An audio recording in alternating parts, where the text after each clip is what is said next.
What is up, dudes? My name is Matt Black, and this is the podcast.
Alright, so let's just get this started, and it's going to be a little bit strange for me because I think there's like a slight delay in my audio today. Well, tonight, because it's literally 12 a.m. in the morning on March 6th, and I'm trying my best not to be loud because I'm trying to keep it down so that I can record in the middle of the night because now everyone's asleep, and this is quite literally the best time for me to record. So if I had like a bigger mic, which I kind of do have a mic, it's it's in New York. A lot of my stuff is in New York, so there's that. As it stands right now, hello everyone. My name is Matt Black. You guys know who I am. By now, I'm sure you do. Uh, so we have a couple things to talk about, a couple things to discuss. We have the Oscars. We have the outbreak of measles that is destroying every single fabric of us. The bird flu that has shot eggs up to like $11. I bought eggs last year around this time, and I believe it was about like $6. Now, hear me out. In college, I had a part time job working at a grocery store. Stop and shop. Ding, ding, ding. And while working at this grocery store, uh, while working at the grocery store, I obviously I worked as a cashier, and there were a lot of, uh, there were a lot of people coming in buying groceries, obviously. And eggs were like, I think at the time, eggs were like, what, like maybe like $2 or $3. They were a lot more affordable than they are right now, I'll tell you that much. And it was it was a very interesting experience for me working there. I remember there was one employee that, they were very nice to me. I'm not going to tell you what he told me, but they were very, very nice to me. Uh, a lot nicer than they should have been. I've had a lot of interesting jobs out of high school and during college. I once did an internship for an interior designer. I discussed it before some time ago in one of my earlier sessions. You'll hear me discuss it where I talk about what it was like working for her. She was an interior designer. I forgot what she did at the time when I discussed it, but she was an interior designer and she was incredibly wealthy, and I had no idea who she was. And she was very inspiring to me in many, many ways, and I think that she's a great person. Additionally, from there, I've done several other things from there, and it's been quite nice, but not as many as I wanted to do. Like I did an internship once at for this doing like a remote camera gig, because in high school, like I did like TV. Like, I don't know if you guys know this, but like, well, some of you might. But in high school, the school that I went to, I went to two schools. I went to the high school yards in Brooklyn, and after that, I left and went to another school in New Jersey where I was in the marching band, and I wanted to be in the orchestra there, but you had to audition for the orchestra, and by the time I had transferred in, it was already like the middle, I think, like around the like close to like it was a couple of months away from the end of the school year. So when I went to uh, the the conductor, who was also the marching band conductor, I went to him to discuss it with him. He was basically pretty much told me like, hey, we already started and they're preparing for whatever they were preparing for, and it just wouldn't make any sense for me to join, blah blah blah. And I was like, all right, fine, whatever. So then I tried to join wrestling, the wrestling team, because I was like, I should do wrestling. For some reason, I was highly interested in doing wrestling. And the wrestling coach was like, dude, you're out of your mind. And that didn't work out. Uh, and then I ended up taking television, which was interesting because at the time I had a YouTube channel, and a lot of people don't know this. I used to have a YouTube channel where I did a lot of like OOTDs. Like now on TikTok, people do like, oh, outfit of the day. Well, I did several outfit of the days in high school. I think I was one of the pioneers of that, at least for menswear, because I did so many of them. I had a lot of subscribers. It was a great time. And then I deleted my account one time. I completely deleted my account. That was it. I just like delete account. I was pissed. It was a sad time for me. Anyway, I was upset about something, and then I was just like, fuck it, I just deleted the account. It had about like a couple hundred subscribers. It was a good account. I used to do a ton of them. I used to get when I was getting ready for school in the morning, I would record a video, and then afterwards, I'd go to school. I'd be late, like running for the school bus, literally. And that following that, I would I would go to school, go through the school day, blah blah, hang out with my friends, and then when I came back after school, I would edit the videos and post them online so they'd be up the following day. And then I would record music, and I'd like never do my homework. And I was always late for school, so I was always in detention. I used to ride my bike to school. I had a BMX bike. It had like purple tires, and I was super into that. And I was like, yes, because I really wanted a BMX bike at the time for some reason. I don't know why. I could have gotten a regular bike, but for some reason I saw this BMX bike, and I was like, I have to have one of those. Like, I have to have that. I don't want a regular bike. I need that. And I remember my parents looking at me like, what the is wrong with you? And then, so that was pretty cool. And I got hit by a car twice. The first time was the worst. The first time I got hit by the car was the worst one, and the second one, it was better. And it became such a normal thing for me getting hit by cars, um, that I just, and it wasn't on purpose. I got hit by so many cars in high school, more than I think should be normal. And they were all accidental. And it always happened while I was on my bike. And I remember I went to go see my pediatrician, my family doctor. And when I told her, I went to go see her after finally got my driver's license. And I was like, oh, I got my driver's license. And she was like, good, thank God.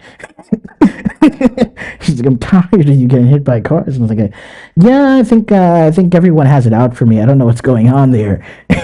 And it was interesting because the school nurse was also friends with her, so it was kind of weird because like anytime I'd complain to the school nurse like I was going through something, the school nurse would go. She'd be like, I know your doctor. It was a very interesting time for me. It was a very fun time, but there were also some questionable such times involved in that. But it was a great little area to live in if you can, deal with the fact that rumors spread very like wildfire. It was like being a local celebrity without actually being liked.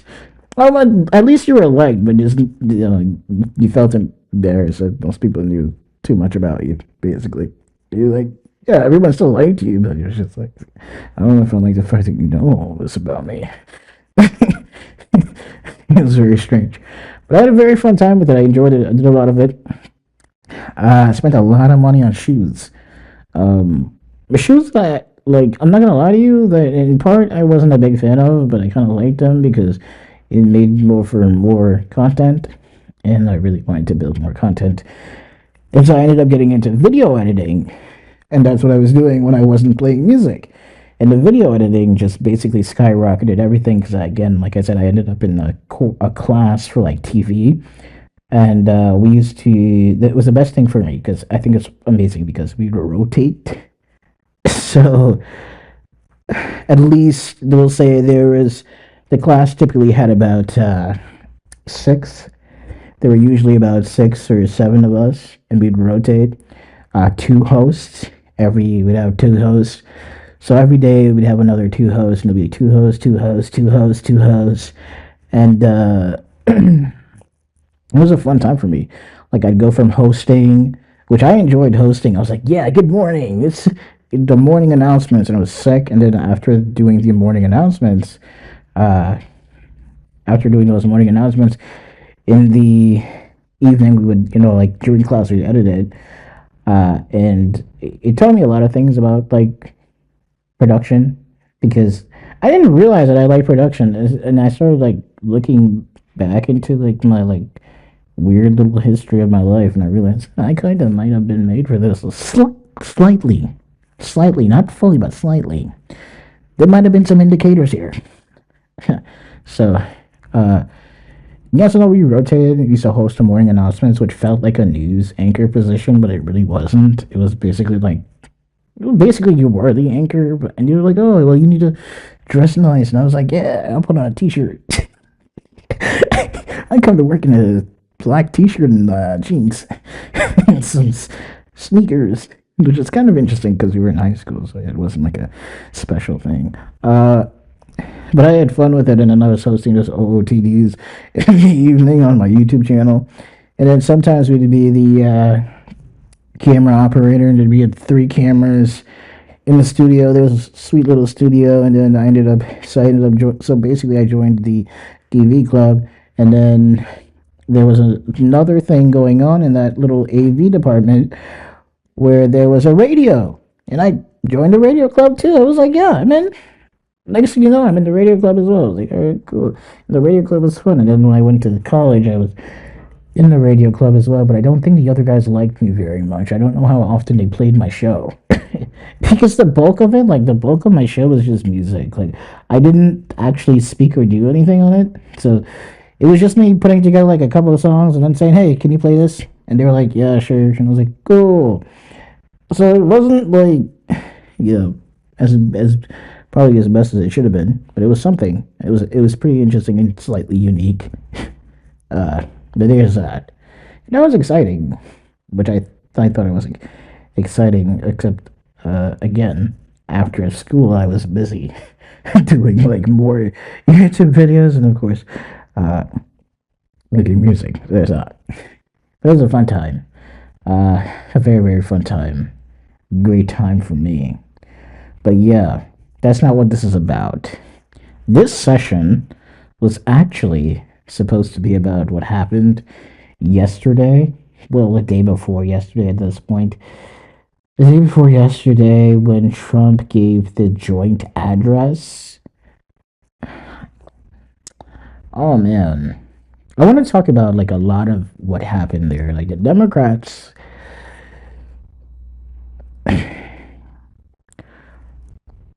I feel like I'm like I feel like since the the presidential election in November, I've oddly felt like we've been living in sort of a weird parallel universe, so to speak.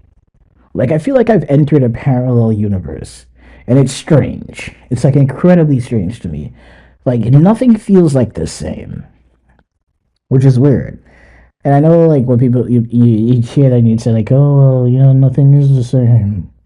Nothing is the same. No, I mean, like, literally, it feels like nothing is the same. It almost feels like we've entered into a black hole, and this is some sort of, uh, I don't know, mirror universe or something. I don't know what the fuck's going on. It feels weird. Like we've gone through nebula, and we've gone through a space-time continuum, and things have happened, and you saw the groundhog, and we're repeating some. It felt like a very strange experience for me. I don't know what the heck was going on, but I was like, there's a lot of weird shit happening now. Oh man, the elections were a crazy time for me because I mean, I worked for the election, and I actually missed out on a paid gig for the presidential election, all because I missed a phone call, and I like never check my voicemail. So like, if you call me and you leave me a voicemail, I'm probably not gonna get that for a couple of days later. So I missed this voicemail. Had I not missed that voicemail, I probably would have still been in New York. Like, I'm not gonna lie to you, because I left New York because I was like, well, I can't find a job. What am I gonna do? Blah blah. If I had not missed that call, I'd still be in New York. Literally, I'd still be in New York right now, because it was a campaign job, a campaign gig, and it would have been a great one for me. Um, but yeah, Cam had a. I don't want to talk about her election too much, but she had a pretty good election. Not a good election. She had a pretty. She had an all right campaign. It was 100 days, but it was not good enough. And there were all these bells and whistles. It was like I don't know what it was. It was like a full on performance. It seemed surreal. But then when you go in there and you look at the facts, it was all just kind of strange.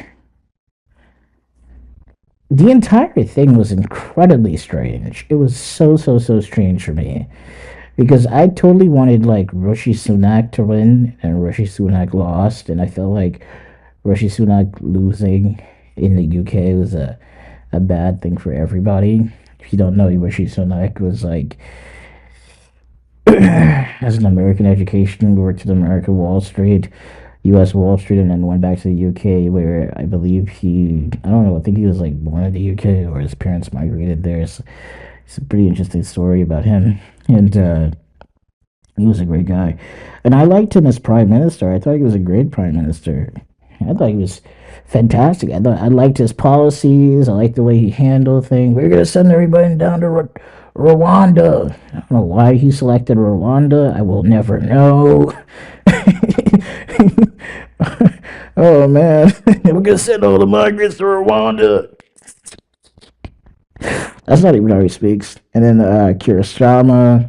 Kira Starmer is a great guy, but he has his hands too heavily. At least he had his hands too heavy into the Caribbean political scene, more like judicial scene, because he was people who were getting life sentences in the Caribbean, and the whole like law and order over there, and the Caribbean is a strange place to be. A lot of things have changed. There's so many things to discuss about that I can't even get into because it's just like too much to talk about with the BS going on over there right now. I can't even get into it because it's too much. The U.S. politics and U.K. politics have like their own major issues. Donald Trump yelled at Zelensky the other day.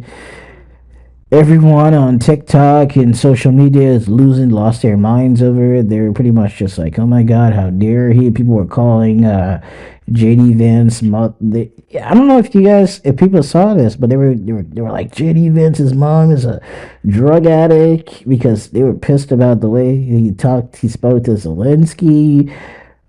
Marco Rubio looked like he was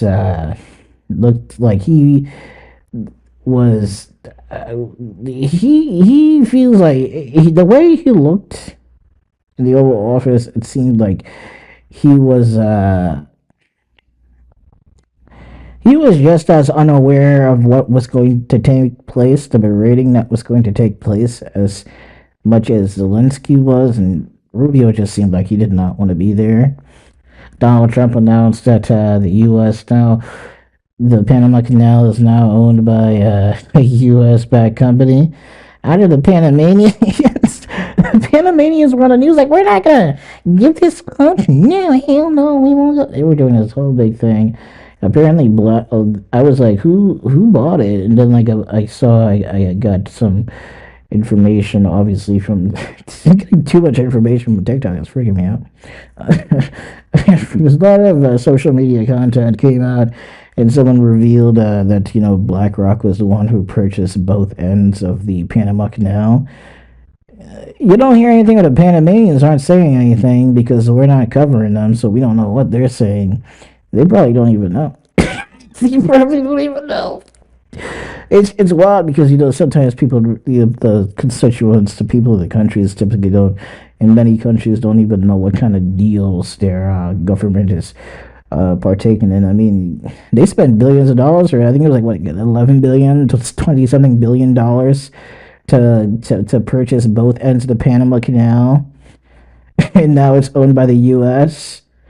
It's not like the way Donald Trump said like it was going to be owned by the U.S. is not the way that it's owned by the U.S. We're going to take it back, but like now that BlackRock has basically purchased both ends of it, it's pretty much owned by the U.S. They like purchased all of the both shipping ends of it, so it's like, yeah, this is the U.S.'s now. We didn't get to purchase it the way we wanted to, but we basically control everything going in and out of here, so we still own it. For like 20 something billion dollars. Panama's not going to be complaining. They're not going to be complaining. And the Panamanians, they're also not going to be complaining either. Because they got enough money now for their economy, they could just shut up. So that's the basics of it there. So there's that. I mean, Donald Trump's been pretty good. It's been quite well. He's done quite well at facilitating a lot of deals, specifically financial deals, that will benefit the U.S. economy and that will benefit the Americans. It's just that everyone is pretty much up in arms about the Doge firing thing right now, and the Doge firing thing has been a really big deal for everyone, with Doge firing all these federal workers, federal employees from the FBI, CIA, SSI, Social Security, a lot of the positions where he's been terminating employees, and he's been terminating them in like large numbers. It's been effective in what he's been trying to do, but it's also been ineffective because the effects of what he's done, such as like redacting DEI and getting rid of DEI, and then all the federal employees that are being terminated, it's really caused a massive issue in unemployment, which has pretty much tanked unemployment under his administration thus far, which is like insane. So he has like a massive unemployment number right now. He can't even argue that it's a great number. It's just like a terrible number. And it's going to take a lot to turn it around. And I was arguing the other day personally that the firing of these people who work for like the federal government, like FBI, CIA, Pentagon, and national security, these people aren't going out and getting regular jobs. A lot of them won't even be able to get like corporate jobs. It's seldom that you see these forms of employees who have worked in these positions take jobs in corporate companies itself. Like, there are people who have formerly done certain job titles for various intelligence organizations that eventually go on to work for the private sector and work for like a corporate company like Coca-Cola or like Kellogg's or some kind of agricultural network or company or conglomerate or something along those lines. It happens. It's very much indeed possible. Then again, it does depend on what they were doing, and a little bit of networking, of course. But the basis of it essentially is that these intelligence workers aren't going to go out and get these regular jobs. A lot of them have worked in intelligence probably for so long and have studied it for such a long time that it's pretty much the only work that they're able to do. So, and then when you work for those really larger, more important national security uh, organizations within our government, especially the U.S. government, it makes you like and you get terminated like this, it makes you like a target for coercion, for enemies, for agitators, unknown enemies, enemies that we don't know we have yet. So there could be like there could be a random terrorist group that we don't even know exists yet that is hiding out in the shadows that finds out we just fired like tens of thousands of members of the CIA. They're going to be like, yeah, we're going to go kidnap that person or coerce that person or whatever the case is. Oh, and then the next problem is like a bulk of the people that were terminated by Doge that work for these agencies, they themselves, a lot of them were complaining that, hey, we voted for Trump. And it was just like, yeah, I don't think you understand how this works. I was trying to explain to people, like, I don't think you understand how this works. And the basics of it is like, yeah, you can't tell me you don't understand how this works. You think because you voted for him, you're gonna, oh my God, no, that's not how that works, my friend. That's not how it works. Like, well, I hired him. He shouldn't fire me. Nah, he's gonna fire you. You kind of put yourself in that position because, I mean, you had to know who he was. And you know what he ran on. So, I mean, come on. You know? Oh, man. It's crazy. It's absolutely insane. It's like so much turmoil. Uh, and then Doge as well, they've been revealing all this information about where tax money and federal money has been going, and they were talking about how impossible it is to resign, how it is impossible it is, I apologize, to retire. How like I don't know the specifics of it because I'm not at that point in my life just yet. But when I when you hear about the numbers and the millions and billions of dollars being spent on things like foreign countries and foreign aids and different things like that, like current, I mean, it is a little bit daunting because it's kind of eye opening and it's a little bit like, come on, dude, like seriously, this is where you send my money, like, bro, there are potholes in my neighborhood. There are potholes. I just completely messed up my entire axle driving to work this morning because there's a pothole in the middle of the street. And when you think about that, and you think about the spending and the federal spending, it kind of like, it does beg a lot of questions. It begs a lot of questions, but probably not as much as you think it does. But it does, in fact, beg quite a bit of questions. So there is that. Additionally, I don't know, man. Additionally, it's just there's so much stuff going on. You know, when Donald Trump did his address, he's on several addresses since he's had many of his cabinet confirmed, including Tulsi, Cash, and several others. And then Bundy was trying to get the Epstein document released to the public, and then there ended up being an entire mess where the entire list wasn't there, and some members got the list and other members did not get the list, and they claimed to have the list, and this whole mess about the list. And I remember thinking to myself, I don't think anybody cares about the Epstein list, and I don't think anybody's going to allow that Epstein list to be revealed. The reason I say that is because, I mean, look, I'm going to keep it real with you. I'm going to be 100% real with you. I don't know how many people listen to this, how many people don't listen to this, but listen to me. A good portion of the public sector, private sector, everyone, the bulk of us, we all have some kind of weird little kink or fetish or whatever sexual thing you're interested in and whatever thing gets your rocks off. I don't care.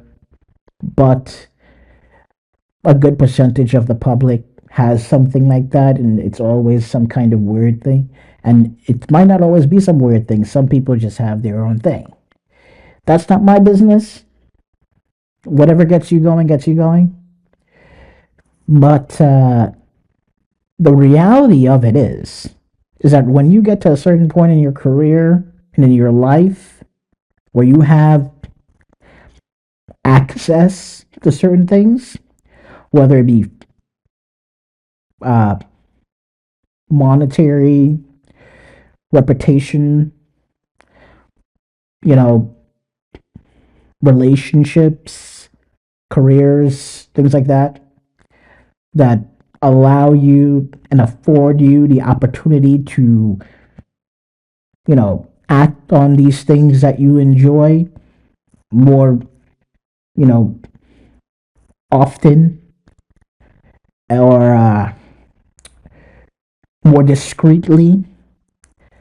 You just do it. You just do it. You pretty much just do it. Because the general public, who probably are unaware of the things that they may be interested in, who have not yet experienced other things that they could potentially enjoy, aren't going to are going to be like, oh my god, I must see this list. Show me this list. No, you don't need to see this list. You don't need to. You don't need to see this list. You know why you don't need to see this list? Because you probably have not explored anything yet to know if you have. I'm not saying that you might be into what he was into, but I'm saying in general, you have not expanded your reach yet or your palette. 95% of the public has not expanded their palette in terms of what might, get them going. So I don't really think you need to see that list. I don't think you can, because I don't think you're prepared to. Because I think you are still an amateur. You're still a novice. I feel like when you go out and have more exposure, then I think I can let you see that list. Because then I think you might be able to handle it. I think then you might be able to handle it. Because I don't think you're able to handle that right now. I don't think you could. I don't think you can. I have a friend. When I asked him if I was like, dude, would you have, I mean, I'm not going to get into it. Anyway, the basics of it is like, look, okay?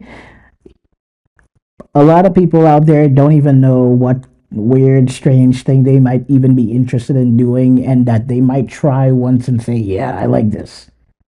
So, because of that, I don't think anybody should be judging anybody. Like, I know what he did was wrong in your eyes. I get it. For everyone, it was all wrong. But I'm going to be real with you. There are too many people out there in the world who have not experienced other things that, if you experience those other things, that you might want to keep to yourself. And once you experience those other things, then I think you would be a lot less likely to say, I must see this list. You don't need to see this list. Mind your business. I'm just being real. Like, I'm just being honest here. You don't need to see that list. Trust me. You don't need to. Because I'm going to tell you a million times over, that's probably not the only thing that those people are interested in. That's probably not the only thing that gets them going. You don't need to see that list. Trust me. You don't need to see it. And you're not prepared to handle it. The public couldn't even handle that. They would not ever be able to. They couldn't handle the Weinstein thing. They wouldn't be able to handle it. Like, you just can't. They can't even handle the Diddy thing. You just can't handle it, because part of the reason, again, like I said, most of you will never, ever experiment in any kind of way. So you'll never be able to fully grasp why any group of people would be interested in anything like that. So you don't need to see that list. You do not. I think you should probably calm down and live your life. It's not important. Trust me. Because even if you saw it, it wouldn't change anything that you do. It wouldn't. It might change your view of certain people, but it's not going to actually bother you in the way that you think it is. And to be honest with you, I don't even know why you guys care. Why do you? I mean, I know why you care, but I mean, like, why do you care? Why do you care what somebody else does in their bedroom? Why? Think about that. But it is what it is. Furthermore, you're probably not going to see that list. If Bundy releases that list, there are going to be a ton of names redacted. Okay, like a ton. And most of them are going to be people in the public eye, like politicians, celebrities, wealthy people. Most of the people on that list, that's who that's going to be. Because when you're able to afford to have these experiences more frequently with more willing candidates, and you can pay for it as well, babe, people go to the strip club every day. You will be fine. You don't need to see that list. You're not going down to the strip club and asking them to see, I need to see the list of everyone that came in here and paid money. You're not. So please relax. You'll survive. You will survive. You don't need to see it. You want to see it, and you shouldn't. That's the problem. And some of you guys are way too like jumpy. So, oh my God, the president! Oh my Lord! Come on. Some of you guys couldn't even handle that list if it wasn't for that specific thing. You see, like if it was like Diddy, everybody would be going. Listen, it's best to keep some things to yourself, and I don't think she should release that list. I think she should keep it to herself. If she sees who's on the list, it's between her and the list, and whoever else had the opportunity and to be privy to it. Otherwise, the general public cannot handle it. Because some of you guys are too fucking missionary. Sorry, but it's the truth. Anyway, moving forward to what's actually supposed to be talking about. Donald Trump's address to, the representatives and the senators with the Democrats, well, it was a mess. It was a mess, an absolute mess for me. Because it was crazy. Because so many things that he talked about, so many people that he presented a lot of the victims of migrant killings and illegal killing, people who died, who passed, and are now deceased as a result of illegal border crossings and things like that. And the 13-year-old boy with the cancer and the address to these things. The Democrats couldn't even put their little obsession to the side, which looked bad. I'm not here to say that the Democrats are failing, but I'm here to say that the Democrats are failing. And if they don't do something about it soon, they're not going to be able to progress into the future. The Democratic Party is going to have to make a turnaround and stop being the party of little whiny bratty babies. Like, it's okay to be like a brat if you're being like if you're like, I don't think people understand what a brat is. Like, I'm not here to say like remember when we were all talking about like, oh my god, this is everything get brats.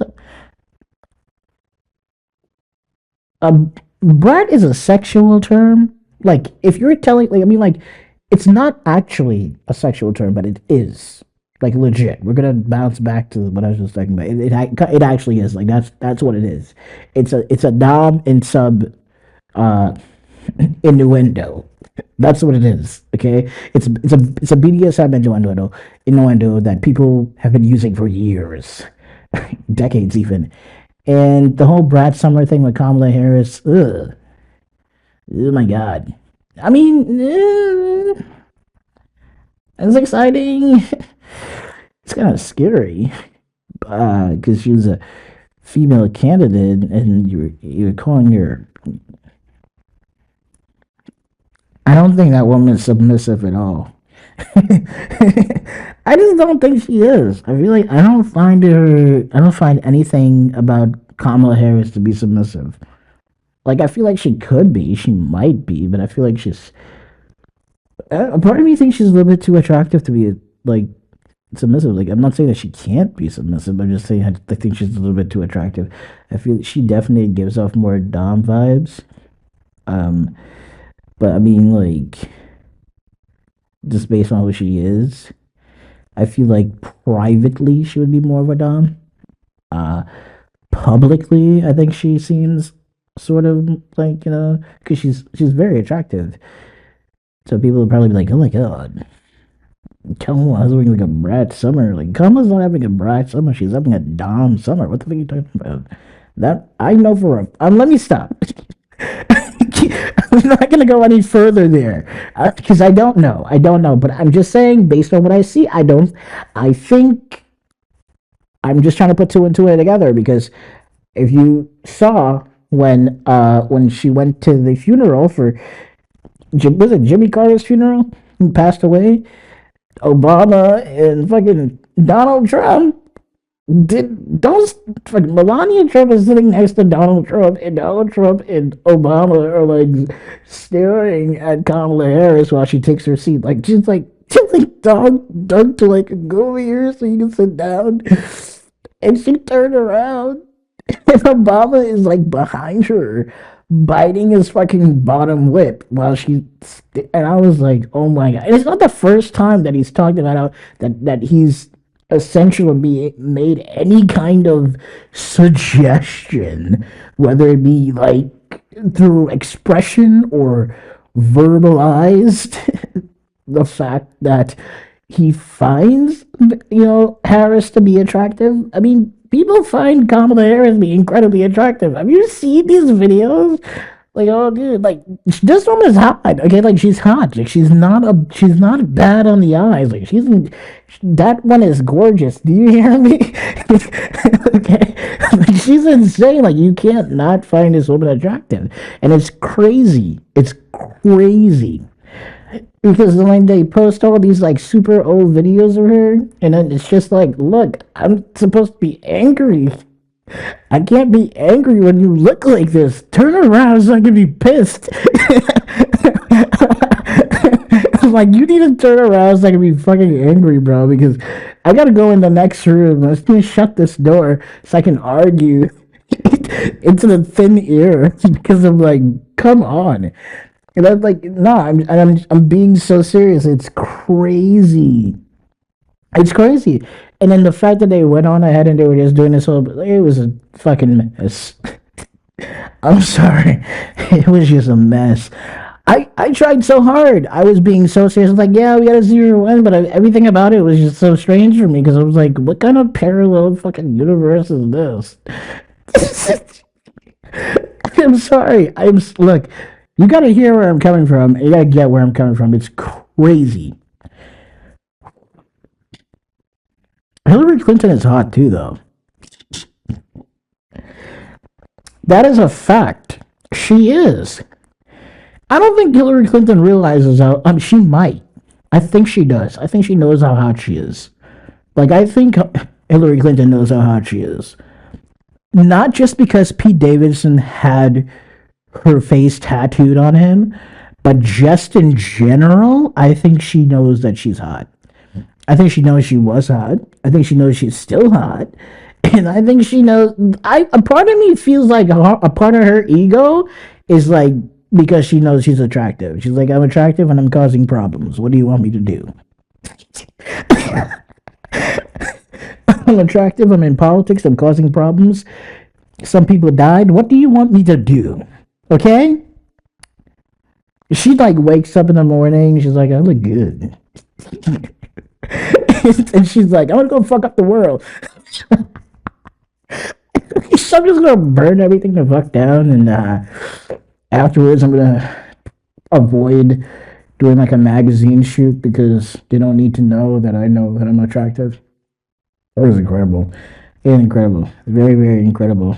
Very, very incredible. She should have won, though. I mean, honestly, she should have won. I think she should have won. Hillary Clinton has a laugh that kind of like. Hillary Clinton has a laugh that sets me off. Like, when I say it sets me off, I mean, like, it makes me laugh as well. Like, every time I see Hillary Clinton laugh about something, I'm always just like, holy shit, she's laughing. I'm not laughing because the joke is funny. I'm laughing because she's laughing, and I think that her laugh is comical. Like, in a good way, not in a bad way. So I have to laugh. But there's that. And the other one, like, people were complaining about, like, Kamala's laugh. I don't know what the fuck. Those people were insane. They were just looking for something to complain about. If you heard me laugh, like, I'm not joking. Like, if you heard me, like, really laugh at a joke, like a legitimate joke, like if somebody makes a joke and I had to laugh about it, like, no, I cleared a room. I cleared the entire room. Not because it's loud, but because it gets weird. Okay? It gets really, really weird. Like, I used to have, like, a super squeaky voice. Uh, obviously. And every time I laughed, it sounded like a chipmunk was laughing.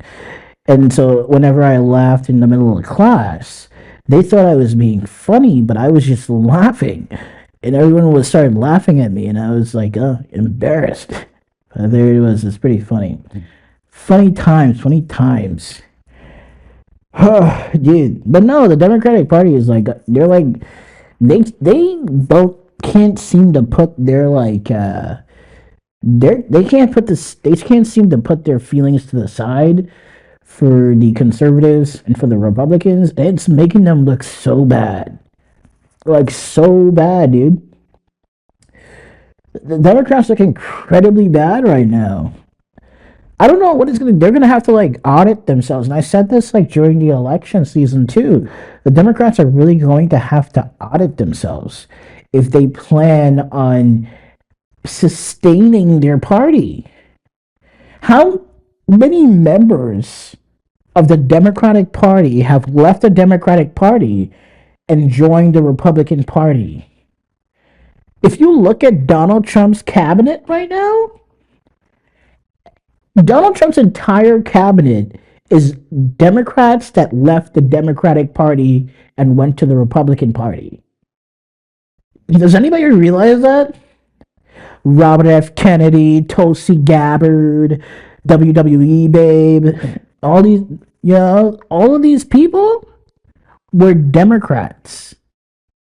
All of them were Democrats. They're all Democrats who left the Democratic Party and went to the Republican Party. That's who is in the Republican Party right now. Even Donald Trump. He was a Democrat, left the Democratic Party, ran on the GOP, and he's running as a Republican, and now he's a Republican. So, if I have to be real, the Democratic Party has been coming apart at the seams for decades. You understand me? Barack Obama was the only person who was even able to pretty much hold the Democratic Party together. And then Joe Biden barely skated through. Joe Biden was only able to skate through because of a pandemic. Think about that. If there was no pandemic, Trump would have been still in office, and he would have been out of office in 2024. 2024 would have been like two separate people running. Kamala Harris would have probably been running for 2024, not as the vice president, but as like a literal candidate for the Democratic Party, not under somebody else's party. Like, let's be real. Let's be real here. Let's be honest. And then the fact that Hillary Clinton and Tulsi Gabbard are at odds, like those two are. I don't know what their deal is, but from what I know, Tulsi and Clinton don't get along. Oh man, come on. I mean, we have to be real here. I remember I posted online and I said that the Democratic Party is going to need somebody else who's strong-handed, like sort of like Trump, to lead the Democratic Party. Otherwise, the Democratic Party is not going to survive. And I remember a friend, I won't say who, cough cough, stated, you should be careful of what you wish for. And I was like, you're right. I should be careful what I wish for. I'm not saying that this person should just be like, pro everything that makes up the Democratic Party. But what I'm saying is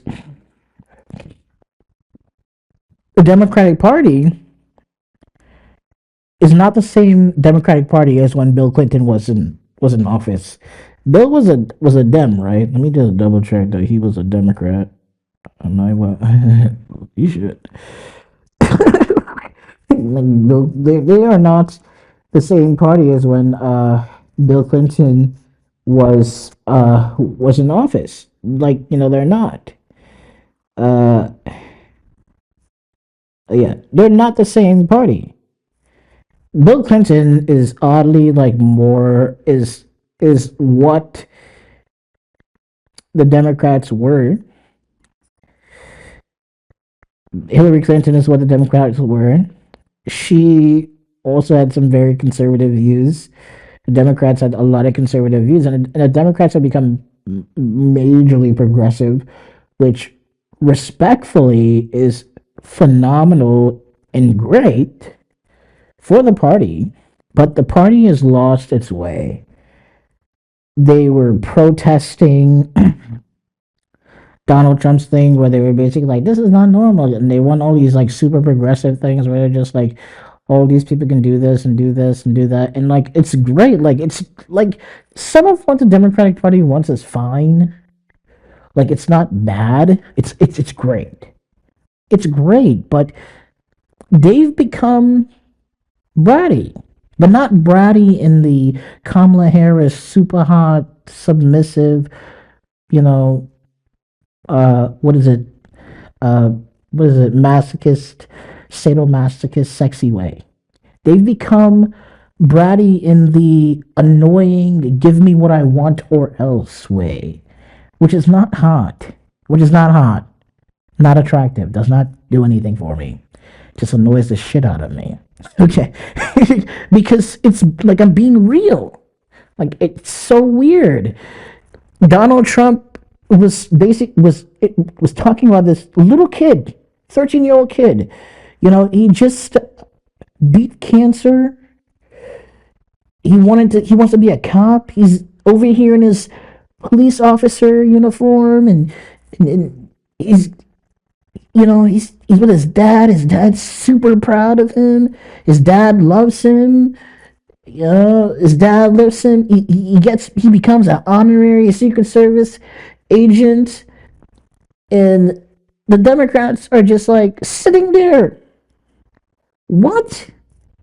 They just sat like one of them maybe clapped. Oh, clap, clap, clap, and that was it. The Republicans are standing ovation. Like, I mean, and all it did was show that the Democrats were not eager to put their anger aside to applaud something on the other side of the aisle. And that is a problem. Whether they see it as a campaigning thing, whether they see it as a prop thing, no matter what they see it as, it does not matter. Whatever they see it as, it would benefit them to stand up and applaud it. It would benefit them to applaud it in general. Why? Because it makes it look like they have some kind of a heart. And that despite whatever they think it is, that they could put something to the side and say, okay, we get it. We stand with the American people. We don't agree with the views, blah, blah, blah. This might just be a publicity thing, whatever it is. We see this as an American. We love the Americans. We love our people. We'll still stand up and applaud it.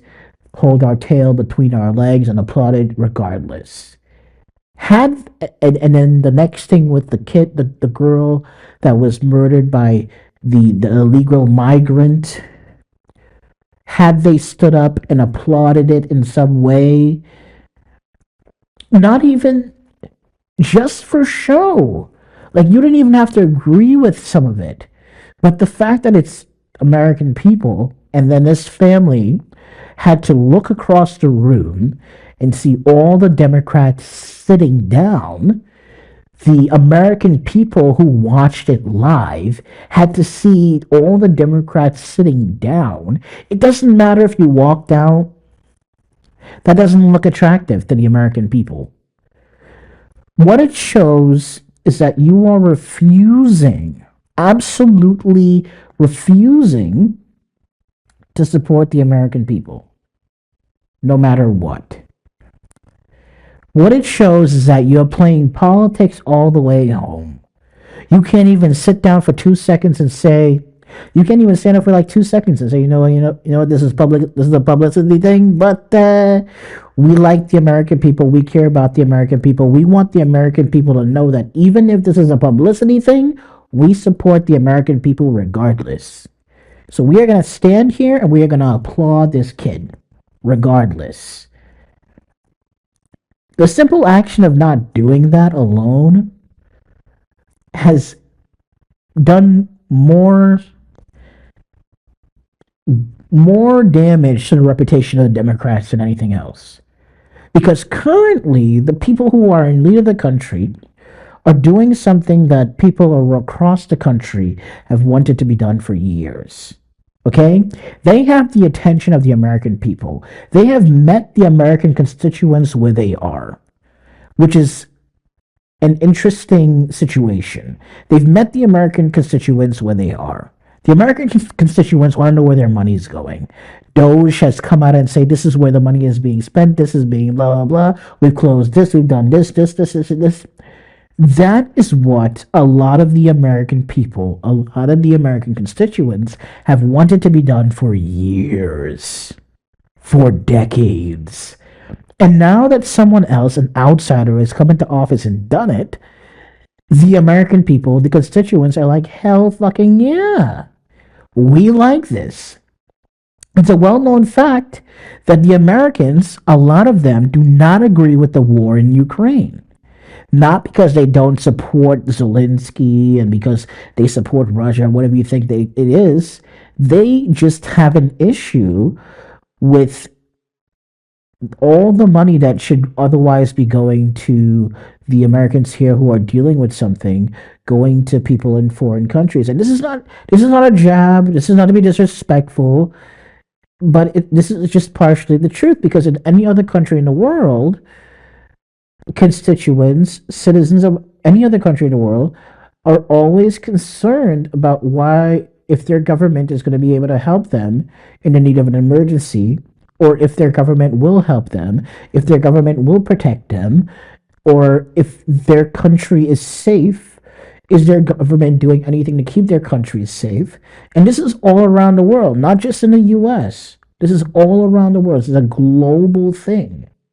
Okay? Everybody wants to feel respected by their government as citizens of any country. It doesn't matter. Whether they leave their country, go to another one, whatever the case is, they want to feel safe. It's a general consensus that people want to feel safe where they are. They want to feel safe where they live. They want to feel like this is the place where they can have a family. They want to feel like this is a place where they can raise kids. They want to feel like if an emergency happened tomorrow morning, that they are able to take care of themselves, and should they need some kind of assistance, they will be able to get that assistance, etc., etc. That is what people across the globe want from their countries and want from where they live. It doesn't matter where. This is not just a, oh my God, America thing. No, this is a general global thing. So the American people, 110%, want this war in Ukraine to end. They all do. They want the thing with Israel and the hostages to end. They all do. Because why? Because they want their money back in the US economy, helping the Americans because everyone is afraid about the prices of food, the prices of things here, groceries going up, this going up, the economy, this, the stock market tanking here, this going here, this going there, here, and this where, and that place, the other place, this place, another conundrum in this place.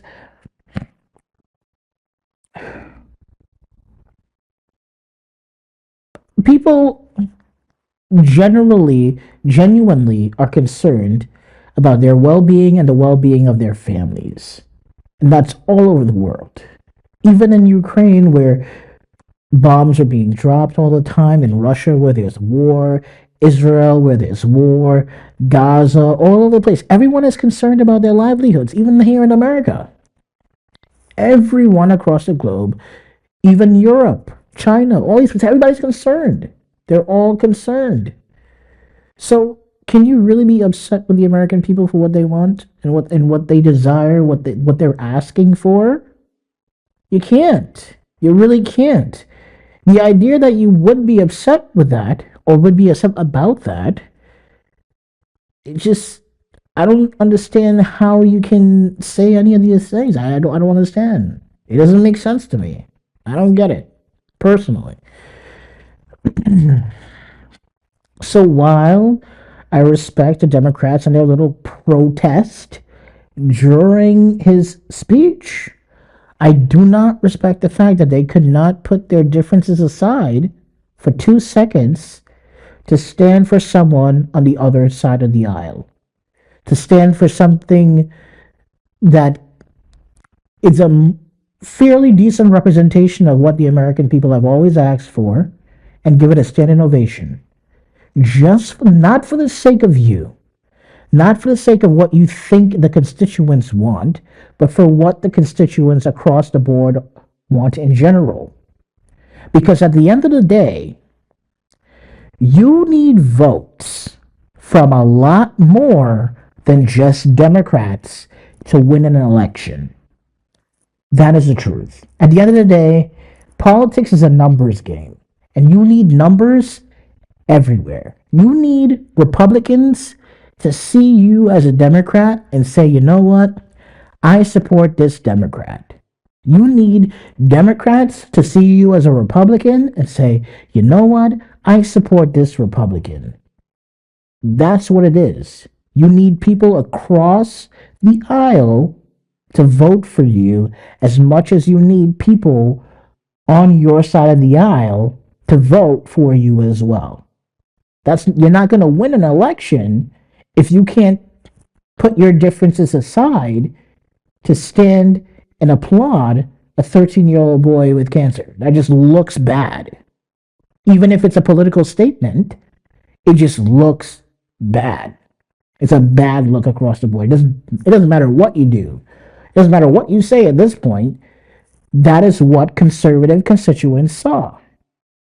And they're going to look at that and say, dude, the Democrats couldn't even stand for like 2 seconds for this kid, bro.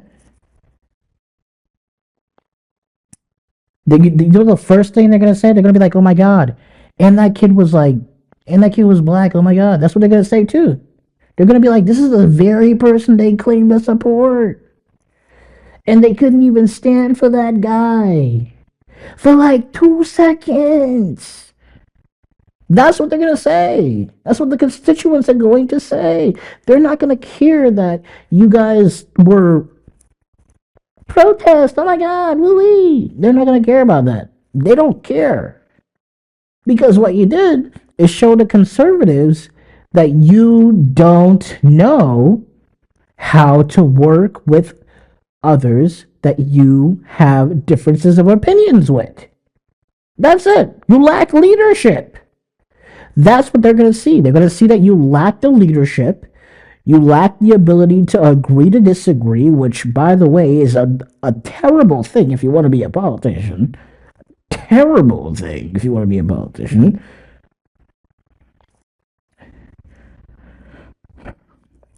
I don't know what to say, but it looks bad. It looks terrible. Oh my God. Honestly, it was kind of embarrassing. I felt kind of bad. I felt embarrassed. It was a sad thing to see.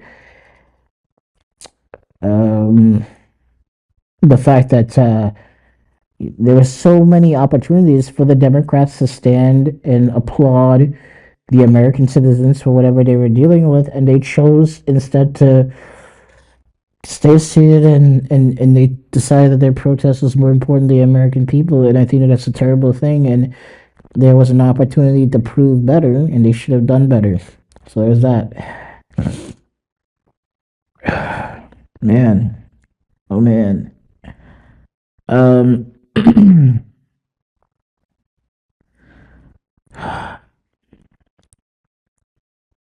it's crazy to me. It's like really, really, really, really crazy to me that to see this, to see that that has happened, to see that any of that was going on. I don't know how to feel about it right now. It's so much, man. It's so much. I hope that that guy. He's probably gonna grow up and become a Republican. Oh man, he's gonna be becoming a Republican. He's gonna be a Republican for sure. It's crazy to me. Um, it's crazy. We have so many elections happening. There's so many elections happening all the time across the country, um, which I like because when I was, talking about going into politics and wanting to spend more time within the political realm, some of the discussions I was having with one of the campaign managers on one of the campaigns I was working on was how do I, continue to work in politics. And what he told me was I should be applying to more campaigns across the country because there are always campaigns going on for something, and I should just do more campaign work, which will help me personally, um, you know, be more involved because it's something I really want to be more involved in. So I was looking at all the elections that are going on, and right now, one of the major elections that are happening in the country are in New York. There's going to be another one in Houston. I believe in Houston there's going to be another one. There's going to be a representative recently passed away in Houston.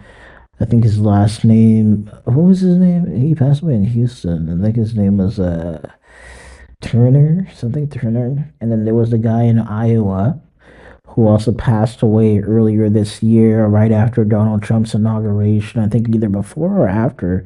Might have been the same day, and he passed away. So Iowa, that region, there's going to be a special election in on March 11th. I'm a little bit late for that one, March 11th. But there's one going down in Houston, which I was trying. I'm currently contemplating if I want to be involved in it. If I want to take a trip down to Houston and see if I can get involved in that one. It's a very, very Republican state, so it might be something to be involved in. Try to work with both sides of the aisle, which I don't mind. I would love to work with both sides of the aisle. Honestly, working with both the Democrats and working with the Republicans, I think for one would give me a lot more experience in how things work with the constituents and how to get both leaders, both sides to sort of see through the eyes and the lens of the opposition and to, figure out how they can reach, up at some point I assume that this would help with additional campaigns and like presidential campaigns and trying to help those those uh,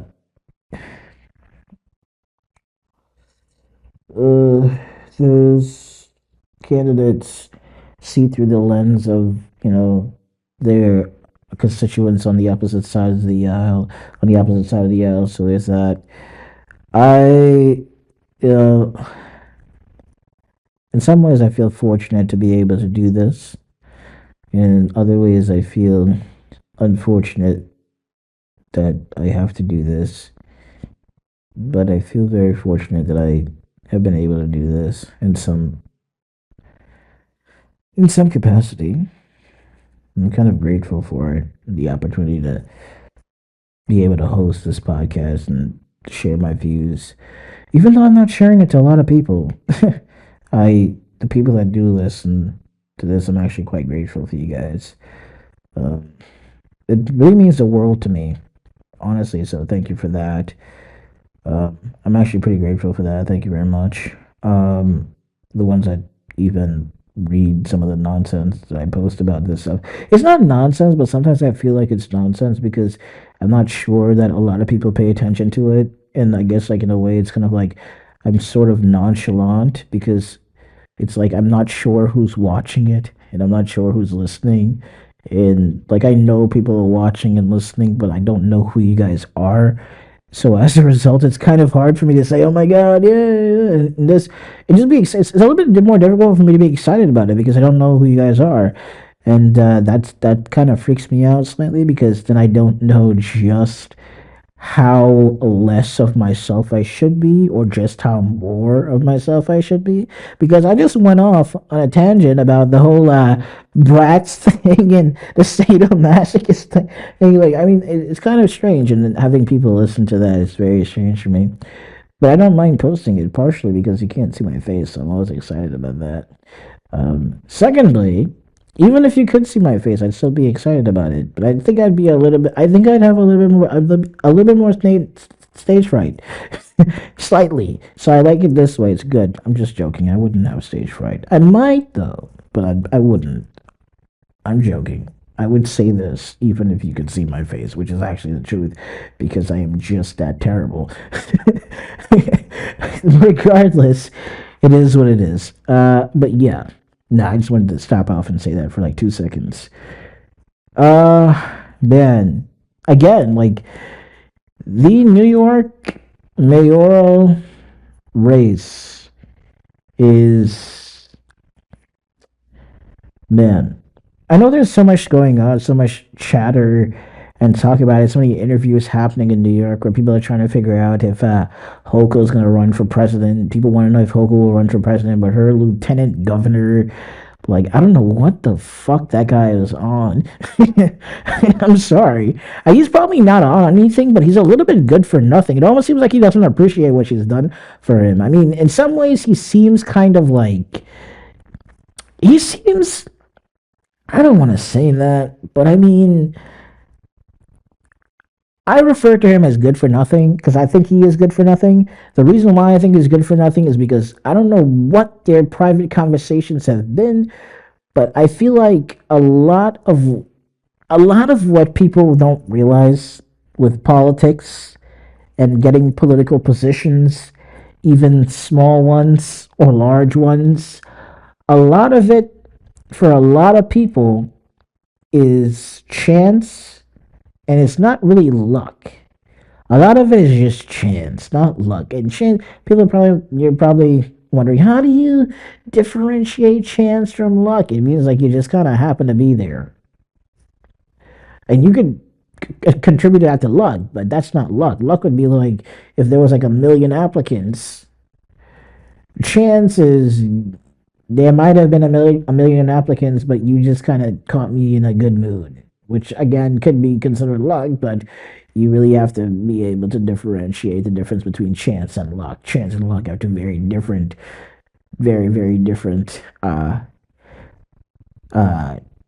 definitions because I feel like chance is a lot more of there are other people here who are a lot more qualified than you are, but you might have some qualities that I might enjoy more, so I'm gonna give you a chance. As opposed to you have the best application, all the merits. I think you could do this. Uh, let me, and your dad is, and your mother is, and your cousin is who? And are you in this?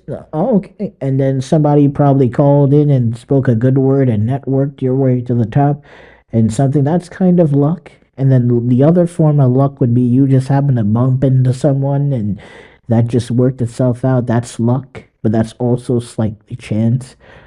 But chance is really just someone gave you an opportunity because they think you deserved it.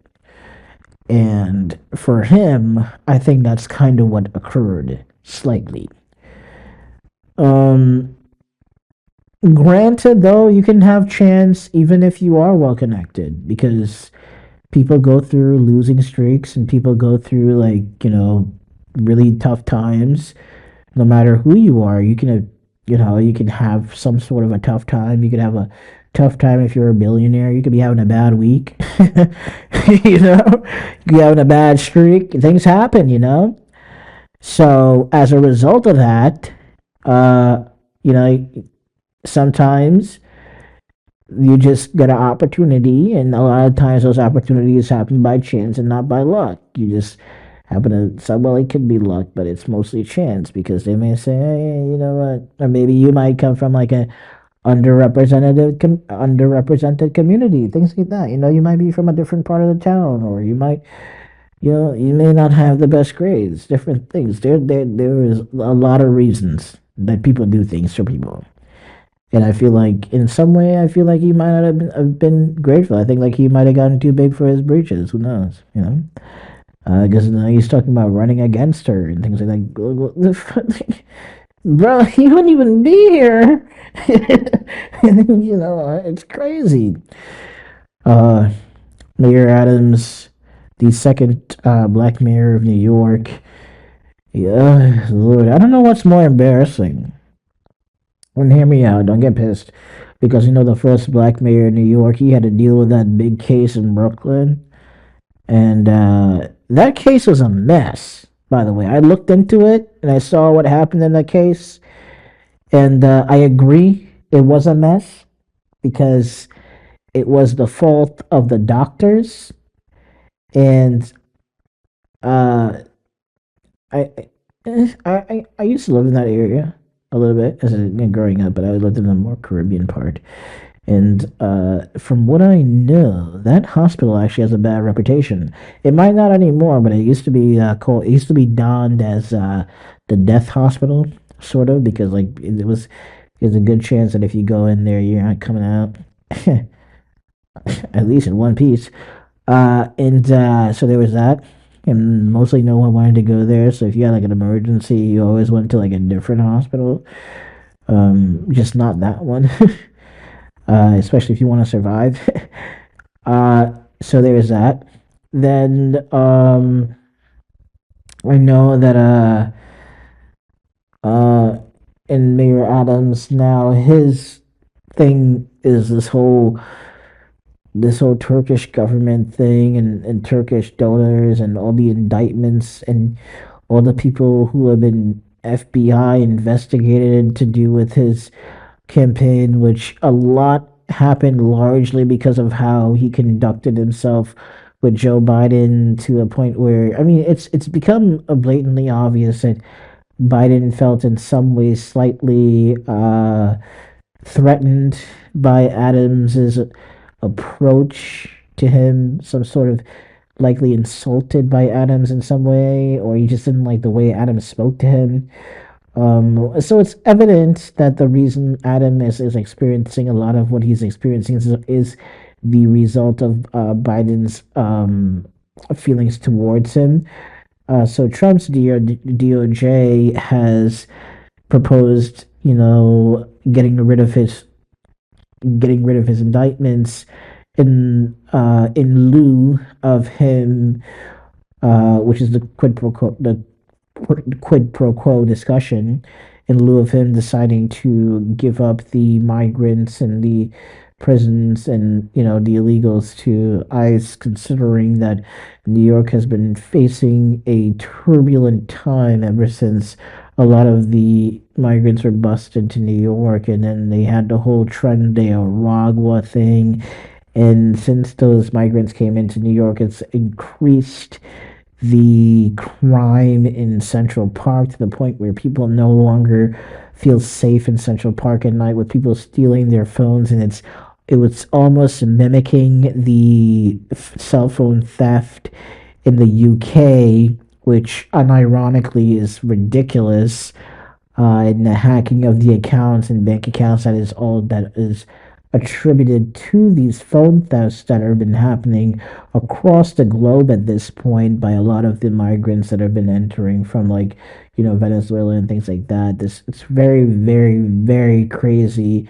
Additionally, in spite of that, the closing of migrant shelters and people of Staten Island and the neighborhoods, and some of these people were coming in there, and a lot of the young girls were being raped or sexually assaulted, and it's been an entire mess. And then you find out that a lot of the people that came across all had like um, records in their home countries, and it's just been a massive, massive mess that's really done a number to the state of New York, the city of New York, sorry.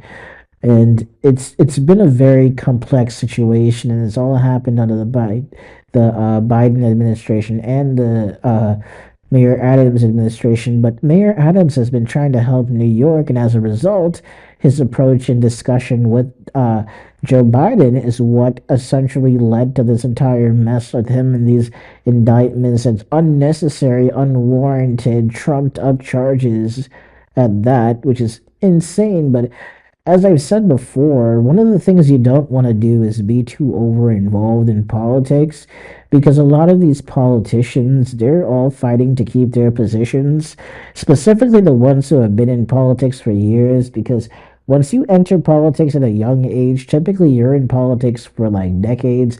Most people that get into politics don't leave politics. I mean, it ends up becoming like a generational affair. Like, I mean, like legit, literally. So, as a result of that, considering these things, this knowledge, it's highly probable that everything we know thus far as a result of that. And now with Trump coming into office and essentially alluding to the fact that that is true, he's essentially offered to get rid of these charges for Adams, and Adams is quite like, yeah. But the issue with it is now, considering what's occurred with Adams's relationship and Biden's, and now Adams's relationship with Donald Trump, it is evident that Adams is starting to look like he's leaning more GOP now. He, I believe, is more right leaning as a Democrat than ever before, to the point where it might just be credible to refer to him as a Republican mayor of New York, frankly speaking. Just saying. I'm surprised he isn't running as a Republican for his reelection. Honestly, if he did run as a Republican for his reelection, it might look better and he might have a better chance of being reelected. Cuomo has offered himself up to run for mayor of New York, which is insane because, frankly, I'm going to be real with you. If Cuomo runs for mayor, I don't think he's running for mayor. That's just me being real. I think Cuomo is running for mayor because he wants to be mayor, but he's running for mayor, in my opinion, to set the stage for a 2028 campaign for president. Think about that. Now, we have to remember, considering all of what's going on right now in Washington, bro, what the Democrats need in their arsenal is a Democrat that is able to work with the opposition, someone who's able to work with the Republicans. The Democratic Party is not going to win any election. They're not going to stand to win any presidential election if they do not find a good candidate, a presidential candidate that is able to not only lead the Democratic Party, but who is also able to communicate across the aisle. That is what they need. Otherwise, they could kiss the presidency goodbye in 2028. There are only two suitable candidates at the moment. Well, there's three. But the only two suitable candidates to do that at the moment is Gavin Newsom in California and Andrew Cuomo in New York. Kamala Harris has the potential. She has the potential, but I don't think she has the leverage. The reason why is she may be able to leverage her support, but she might not be able to leverage her leadership, which is why I've consistently concluded and said several times that she needs to get out there and prove that she can work with the opposition and show the Americans that she's able to take lead and head the Democratic ticket, not just on promises, not just on campaign promises, not just on lobbying, not just on donors, and not just kissing ass to all of the, what do they call them? To all of the brokers, but instead showing the American constituents and the brokers themselves that she has the potential to lead both sides of the aisle. Because if she can't lead both sides of the aisle, she's going to lose the Republicans. And right now, with Trump meeting the bulk of the Americans where they are, it is going to be incredibly difficult for a Democrat to win in 2028. The chances of a Democrat winning in 2028 have never been more slim than right now. We're only like about a month or two into this guy's presidency, close to like 2 months at this point, right? Yeah, close to 2 months right now into his presidency. We still have like 3 more years and then some to go. Okay? We need. The Democrats are not going to win. As of right now, they're not going to win. In 2028, 2 candidates get up there, a Republican and a Democrat get up there in 2028. That's who's getting up on those podiums in 2028. A Republican and a Democrat. All right? And if the Democrats can't seem to put their differences aside, they're never going to fucking win. They're not going to see the White House. They're not going to see the White House. Now, that does not mean that the Republican candidate will see the White House either. The Republican candidate might not even be a suitable candidate to get into the White House. But right now, as it stands, the Republican constituents want to see J.D. Vance running 2028. The young people want J.D. to run. They want him to run. J.D. hasn't even had a full 3 years yet, a full 2 years as vice president. He hasn't even done 2 years yet. We don't even know what he's fully capable of just yet. But what they see J.D. as is Trump's guy, like Trump's number one guy. So the young conservative constituents are leaning towards J.D. Vance. They want to see J.D. run in 2028, which means that at the end of this presidential term with Donald Trump, we could very well see J.D. run. It doesn't mean that he will, but he could. That would give J.D.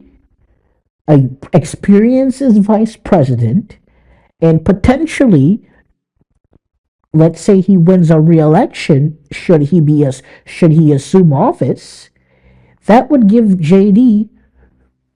what? 12 years? Am I right? 12 years. It would give J.D. 12 years in the White House. 4 years as VP, and then what? Potentially 8 years as president? JD would be coming in there with like the most experience. And it would align very well with what the Republicans want. 3 terms and then some. You understand? It would align very well with that. Therefore, the Democrats need a clean house. Do a full-blown audit and find themselves a candidate that can run against JD. Because in 2028, who the Democrats are running against is somebody who Trump likes, somebody Trump is going to favor, somebody who's going to want to continue Trump's legacy in office. For all we know, it could literally be one of Trump's kids. It could be Eric, it could be Don Jr., for all we know. For all we know. It could be one of the son-in-laws, it could be for all we know. It could be a friend for all we know. It could be JD. The possibilities are there. The Democratic Party needs to stop whatever nonsense they're doing and prepare themselves for what is to come. And align themselves well with what is to come, because they will get voted out. A lot of these people are forgetting that the reason they're in their positions are because of their constituents. And once their constituents start to notice that they don't have it in them to put their differences aside for the American people, they're not going to vote for them. So, come on. What are you doing? You're not going to get votes if you're not able to meet the American people where they are and to drive your narrative. But if you're going to do that, you're probably going to have to change your platform and meet these people where they are. Get to know what the constituents on either side of the aisle want and work with that. Specifically, if you plan on running for president. AOC, I am looking at you. Not like physically or at a picture either, but you get the point. You look like you want to run. So you got to be able to work with these guys. AOC is not going to win any presidents. AOC can't run for president if she can't show up to Trump, to listen to Trump speak. I'm not saying that she shouldn't stand her ground, but if AOC can't show up to put her differences aside and say to the American people, you know what, I didn't want to be there, but I showed up anyway, and try to appeal not just to the Democrats, but also to the conservatives, she could win in a landslide.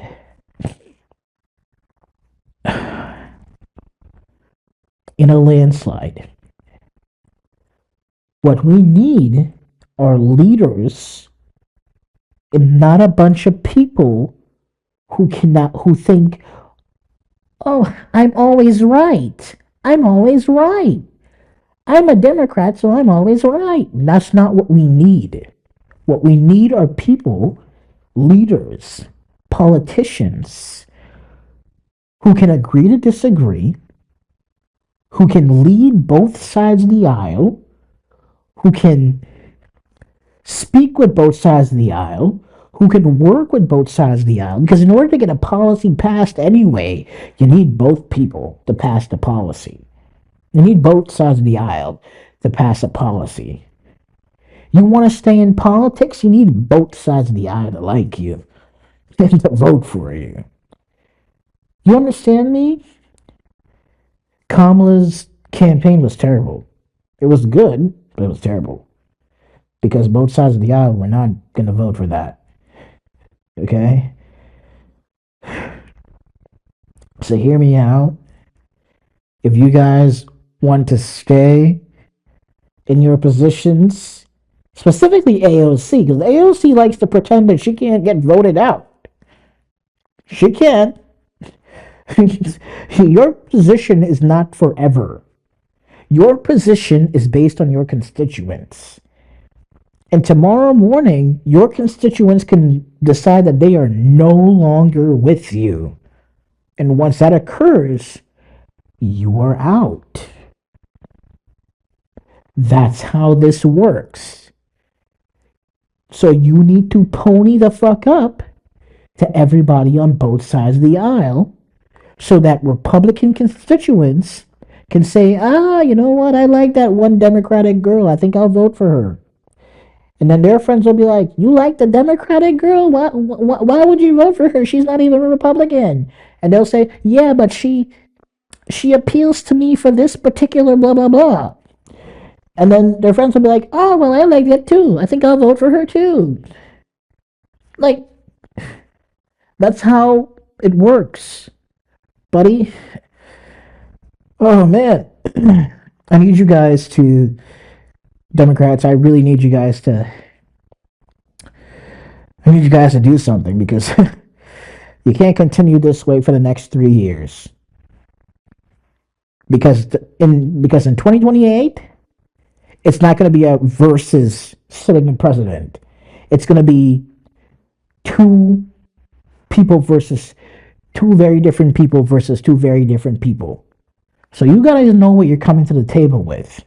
Because what the American people are seeing right now, they don't like. They do not like. And this is coming off, and you're going to be coming off of the backs of a man who just met the constituents where they are. Revealing where their money is being spent was the first nail in the coffin to figuring out what the constituents want and doing what they've always asked for. So, I will leave you with that for now. Also, like, super duper congratulations to everyone that won an Oscar, all the nominees and everything. I'll post another bonus session probably tomorrow night, which when that's basically going to be going up after this one, or maybe before. So I want to say congratulations to everyone that won an Oscar, all the nominees. It was a wild, wild time. I liked Conan's opener. That was fantastic. He did a great, great job there. It was funny. He lost it. He lost his shoe, and then he went back in there. I just stuttered.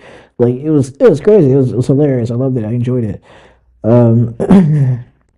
Honestly, I'm sorry Demi Moore did not win her Oscar, but if you compare the substance to Anora, the substance came off as like a Mattel Barbie Dream World movie that didn't go to plan, like a scary, like a Barbie movie, but like as a horror movie. The horror movie version of Barbie is what the substance came off as.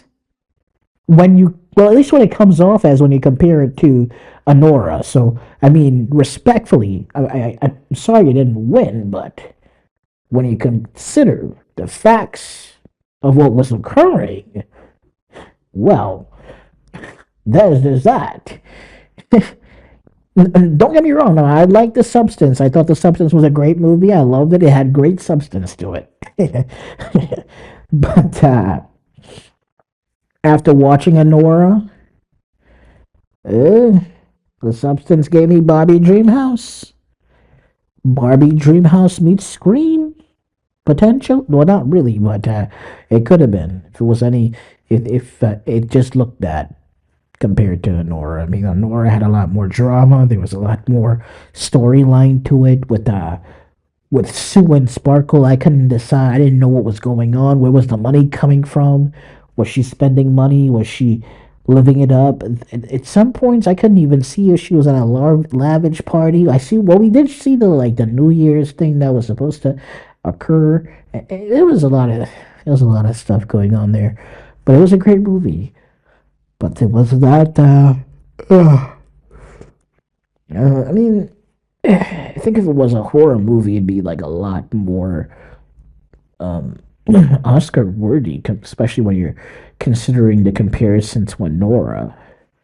It would have had to have been like much more spectacular to be compared, to be pitted against Nora, honestly. So there's that. But that was great. Also, that was great.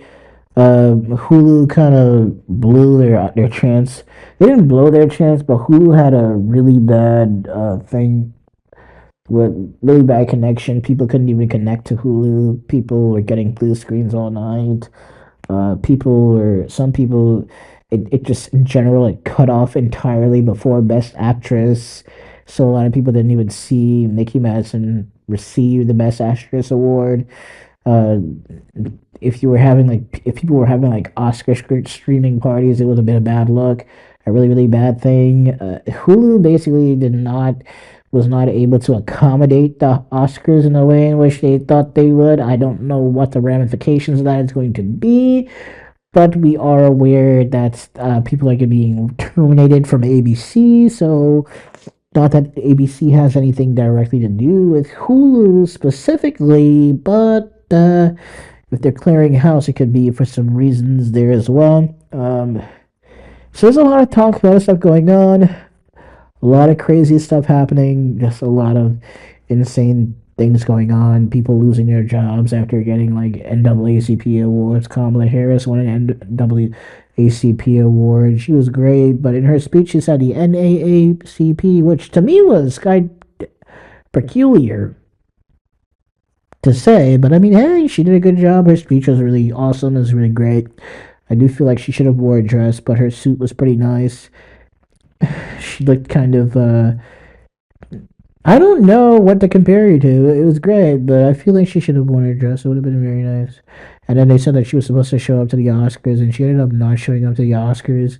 Doug posted a photo of her eating some Doritos, which, by the way, thanks for not sharing, bro. The Doritos. I mean, yeah, so it's really, really cool. She is so hot, though. I'm sorry, I'm sorry. I've said that too many times throughout this session. I don't usually talk about her like this. Usually I'm pissed off with her for doing something. Like, why would you drink? Why would you? I'm always angry with her. I think this is the first time I ever gave her any real, like, attention. It's like, yeah, you're cute. But, you piss me off. You get on my bad side. Which is not good because you're really hot. But, there's that. Anyway, I'm not gonna take that out. I'm not gonna remove that. I'm gonna leave it in here so it can be as raw, as unfiltered as possible. That being said, have a great night, everyone. This is the end of this podcast. This is the end of this session. It's close to 2 hours. I do apologize for that, but it's sweet and I dig it. Follow me on everything, MVTT, BLVC. Check out my website, MVTTBLVC.com. Follow me, subscribe to me, add me. Don't track me because that's kind of creepy. But, subscribe to me and tell me how cool I am in the comment section. Or comment under my post and say, oh my god, Ty, you are amazing. Matt Black, I love you. I would appreciate it and I love you because I don't get that a lot. My mom never said it to me. I'm joking. She said it like once. I'm joking. Sorry. Don't beat me. But still, yeah, I think you guys will appreciate it. It's a great time. It was a great night. It was a great session. This one spoke mostly about politics. This is going to be so long, though. Jeez. All right, well, cool. Have a good one because I have to squeeze in the outro music. This one might just end without outro music, honestly, because it's been like an hour and 42 minutes plus. So I'm going to end it without outro music. So I'm sorry, but this is going to just shut off like right about now.